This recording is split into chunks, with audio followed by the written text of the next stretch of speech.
जिनका कई बार क्या है, वैसे तो आप माइंडली प्रिपेयर थे, जिसका हो रहा था उसे पता था नहीं, लेकिन फिर भी कोई अगर नॉर्मलाइजेशन, क्योंकि इसमें सब्जेक्ट वाइज नॉर्मलाइजेशन किया गया है, नॉर्मलाइजेशन की वजह से अगर कोई रह गया तो हो सकता है दुख हो भी जाए।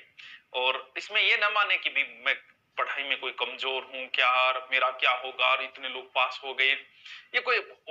भी एक संयोग है, कई बार हो जाता है। जरूरी नहीं है कि आपका रीट में पास नहीं हो तो आप कुछ न बन पाओ। कई बार क्योंकि पेपर के 2-3 घंटे ही महत्वपूर्ण होते हैं, आपने तैयारी कितनी की इसका इतना बड़ा रोल नहीं होता।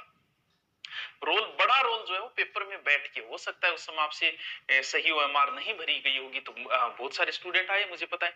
जिनको मैंने बताया पहले दिन कि इस तरीके से पेपर करना है, पहली लैंग्वेज ये, दूसरी फिर भी गड़बड़ कर दी, तो उनको वो खुद की गलती है, ना कि उनकी तैयारी कोई कमजोर थी, तैयारी उनकी अच्छी थी, लेकिन पेपर में घबराहट हो गई, या पेपर को सही तरीके से नहीं भर पाए, या ओएमआर नहीं भर पाए, या लेवल फैक्टर के नहीं भर पाए, इस वजह से हो गया। तो देखो अब तो रीट आगे वाली में तो बहुत समय लगेगा, तो अभी आप अपना रथ जो है वो किसी दूसरी तरफ मोड़ लो, कोई बात नहीं है इसमें। ये नहीं कि मैं बीएड कर ली तो मैं 4th ग्रेड की तैयार हूं, सरकारी नौकरी से मतलब रखो,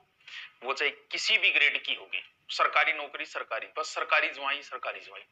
अब मान ली कि आपका सपना अध्यापक बनने का है, तो कौन सा यार अभी उम्र बीती जा रही है, अध्यापक बाद में बन जाना। नहीं हुआ है, उनको कहीं ना कहीं अपना माइंड को खराब न करी, कोई बड़ी बात नहीं है, नहीं हुआ होगा, आगे हो जाएगा। लेकिन ये मेरी सांत्वना मान लो भी, और मैं क्या कर सकता हूं, मैं ये थोड़ी कहूंगा आप कमजोर हो, ये हो वो, कोई नहीं बोलेगा ये बात। तो आपको तो आप इतना विवेक आपका भी, आपने बीएड बीएसटीसी कर रखी है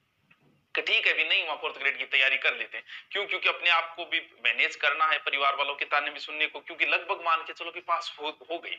एवरेज जिसने थोड़ा बहुत पढ़ा पास हो गया, जो नहीं हुआ उसका रीजन ये था कि वो सही से कहीं ना कहीं उसने पेपर में गलती की है, इस वजह से उसका नहीं हुआ है, लगभग जिसने थोड़ी बहुत तैयारी थी। तो